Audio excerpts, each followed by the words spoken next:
10वें अध्याय में श्री कृष्ण कहते हैं कि यदि मुझे प्राप्त करना चाहते हो तो मुझे भक्ति के द्वारा प्राप्त करो। जो मनुष्य मुझे भक्त बने जपते हैं, निरंतर मेरा स्मरण करते हैं, निरंतर मेरे में ही अपने आप को पाते हैं, अर्थात तो मुझ में इतना विलीन कर लेते हैं कि वो दिन रात सिर्फ और सिर्फ मेरे बारे में ही सोचते हैं, मेरी भक्ति करते हैं, मेरे भजन करते हैं और मेरा जो यश गान है, यानी श्री कृष्ण के बारे में जितने भी लोग कथा सुनाते हैं वो एक माध्यम होते हैं। श्री कृष्ण के द्वारा माध्यम बनाया जाता है उनको कि वो जन जन में इन चीज़ों को प्रख्यात कर सकें, श्री कृष्ण की जो गाथाएं हैं उन्हें समझा सकें, उन्हें ज्ञान दे सके। जो श्रीमद् भागवत गीता है उसका ज्ञान देते हैं, हर इंसान को, हर मनुष्य को इन ज्ञान को सुनाते हैं, इस ज्ञान को सुनाते हैं।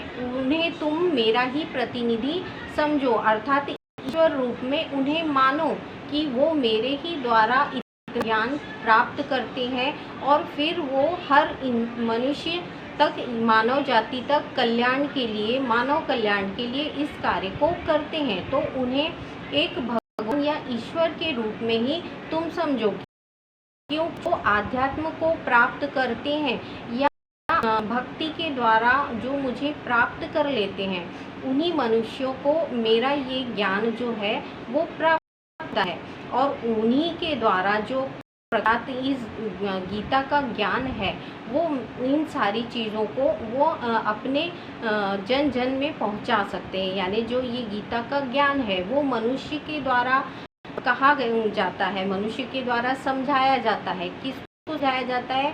मनुष्य के जो अंधकार हैं, मनुष्य की जो भटकन है, जो उनके प्रश्न हैं को दूर करने के लिए भागवत गीता में जो बातें लिखी गई हैं, ये बातों को जो पढ़ते हैं, पढ़ाते हैं और समझाते हैं, जैसे हम पढ़ रहे हैं, समझ रहे हैं और आपको बता रहे हैं, तो इस ज्ञान को जो भी प्रख्यात करता है तो उसका जो है पाप पुण्य जो भी कर्म होते हैं वो नष्ट होते हैं। अर्थात जो योगी मनुष्य होते हैं वो अपने योग के द्वारा इस विद्या को प्राप्त करते हैं कि मेरा जो गुणगान है भक्ति के द्वारा, भजनों के द्वारा, गीता के द्वारा, कथा के द्वारा जन जन तक पहुंचाते हैं, उनको मैं प्रिय लगता हूँ और मुझे वो प्रिय लगते हैं। अर्थात मैं उनमें रहता हूँ, वो मुझ में रहते हैं, वो मुझे पा लेते हैं। अपने पापों को, अपने पाप कर्म को नष्ट करने के लिए वो इस राह पर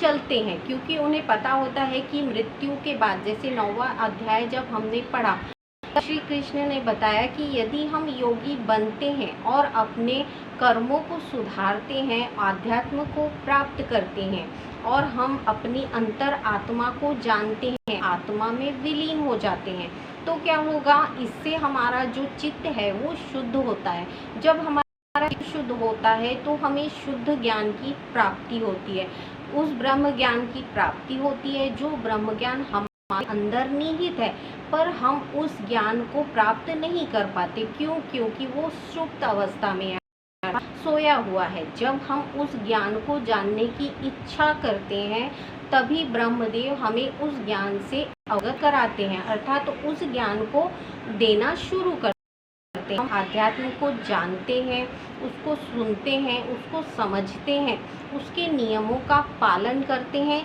तब ये विद्या हमें प्राप्त होती है।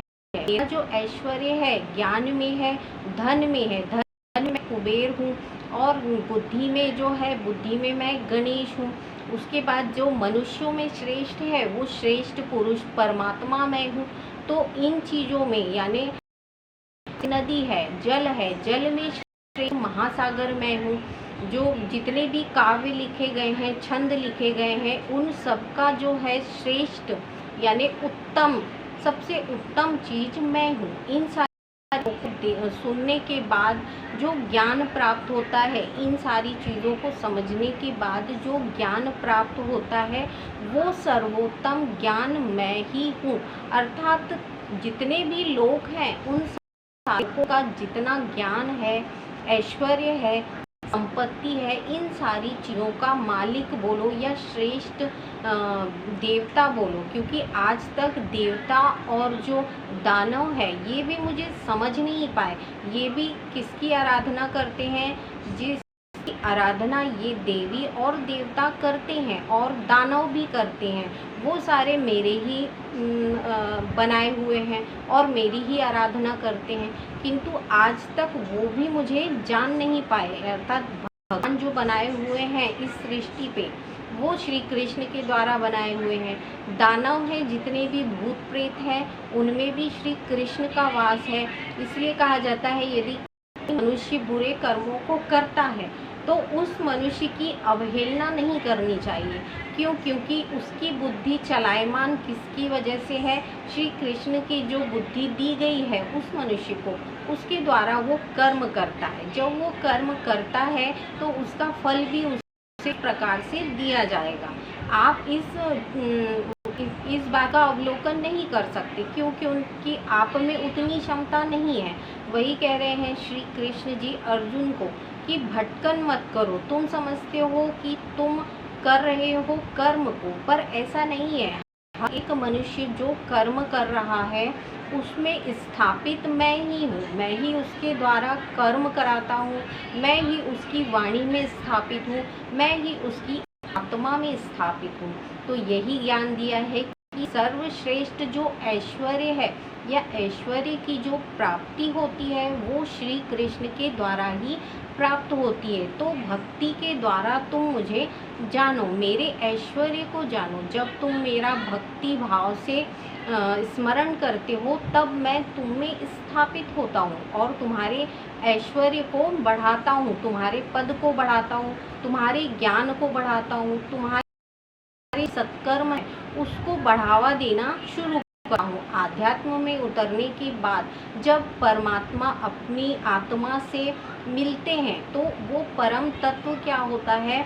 अपनी आत्मा से निकल परमात्मा में विलीन होता है। जब वो विलीन होगा परमात्मा में तो हमें आध्यात्मिक शक्तियाँ मिलती हैं। इस भौतिक जगत में शक्तिमान जो है सबसे ज़्यादा शक्तिमान परम तत्व है, जो आत्मा है परमात्मा में विलीन होती है तो हमें आध्यात्मिक शक्तियाँ मिलती हैं। उसके द्वारा हमारा जो जीवन का विकास होने लगता है, ज्ञान का विकास होने लगता है। तो वही समझा रहे हैं कि भक्ति के द्वारा भी जो मनुष्य मुझे भजते हैं उन्हें ऐश्वर्य देता हूँ। तुम भजन कीर्तन करो, मेरे लिए भक्ति भाव से समर्पण करो। यदि तुम मेरी भक्ति कर लेते हो तो तुम्हारा समर्पण मैं स्वीकार कर लूँगा और तुम्हें यशवान बना दूँगा। अर्थात जितना भी ऐश्वर्य मेरे पास है उस चीज़ को तुम भी प्राप्त कर सकते हो, पर यदि तुम मुझ में भक्ति भाव से समर्पित होते हो तो योगी जन जो होते हैं वो भजन कीर्तन करते हैं, उनको भक्ति भाव से पूजते हैं, वो सर्वश्रेष्ठ मनुष्य कहलाते हैं। उनका पद मैं ऊंचा कर देता हूँ। क्यों? क्योंकि वो उस भावना से मुझे भजते हैं। तो यहाँ अपने ऐश्वर्य को बताते हुए श्री कृष्ण जी ने यही बताया है श्री अर्जुन जी को कि मेरा ऐश्वर्य इस लोक में ही नहीं, जितने भी लोक हैं सभी लोक में मेरा ऐश्वर्य फैला हुआ। सभी लोकों के जितने भी श्रेष्ठ पदार्थ हैं वो मैं हूँ, श्रेष्ठ विद्याएं हैं वो मैं हूँ, श्रेष्ठ ज्ञान जो है वो मैं हूँ, श्रेष्ठ तत्व जो है, तत्वों में जो श्रेष्ठता रहती है उनका जो गुण है उनके द्वारा जो स्थापित होता है या प्रयोग किया जाता है, उसके द्वारा जो निष्कर्ष निकलता है वो भी मैं हूँ। यानी प्रकृति से लेकर कितने भी लोग जितने भी लोग हैं उन सबों का ज्ञाता मैं ही हूँ। तो तुम भक्ति में समर्पित करो, यानी तुम अपनी भक्ति में मुझे प्राप्त करो। भक्ति करते हो तो भी मैं तुम्हें ज्ञान दूंगा, तुम्हारा साथ दूंगा। तो 10वें अध्याय में अपने ऐश्वर्य का बखान किया है, अर्थात अपने ऐश्वर्य को बताया है श्री कृष्ण ने कि मेरा ऐश्वर्य इस लोक में ही नहीं पूरे चराचर जगत में है। जितने भी लोक हैं पूरे लोकों का स्वामी मैं हूँ। तो मैं उस दृष्टि से देखो और मुझे उस दृष्टि से प्राप्त करो। यदि तुम ऐसा समझोगे कि मैं साधारण मनुष्य हूँ, मैं सिर्फ तुम्हारा गुरु हूँ, तुम्हारा मित्र हूँ, तो तुम कुछ भी प्राप्त नहीं कर पाओगे। मेरे ऐश्वर्य को जानना है, मेरी जो व्याख्या है उसे समझना है, तो तुम मुझे सभी जगत का, जितने भी लोग हैं उस जगत का, या तीनों लोग, चारों लोग जो भी हैं, उनका स्वामी मानो। जब इस भावना से मुझे मानोगे तो मैं तुम में समर्पित हो जाऊंगा, अर्थात मैं तुम में स्थापित हो जाऊंगा। फिर तुम्हारे द्वारा कुछ नहीं किया जाएगा, मैं ही सारे कार्यों को करूंगा, पर तुम मुझे अपने में स्थापित करो, भक्ति के द्वारा, भजन के द्वारा, योग के द्वारा, कर्म के द्वारा। इन सारी चीज़ों को समझाया है 10वें अध्याय में श्री कृष्ण जी ने। फिर भी शायद दूर नहीं होते। इसके बाद जो मैं आपको बताऊंगी उसमें जो तत्व बताया है कि ब्रह्म तत्व क्या है, इसे हम कैसे प्राप्त कर सकते हैं, इसके प्राप्त करने से जो हमारा ज्ञान है वो कैसे बढ़ता है, उसे हम किस समय पे प्राप्त कर सकते हैं, इन सारियों के बारे में बताऊंगी। तो आप लाइक कीजिए, सब्सक्राइब कीजिए मेरे वीडियो को, ताकि आपको नोटिफिकेशन मिले कि ये वीडियो किस टाइम पे अपलोड हो रहे हैं। राधे राधे।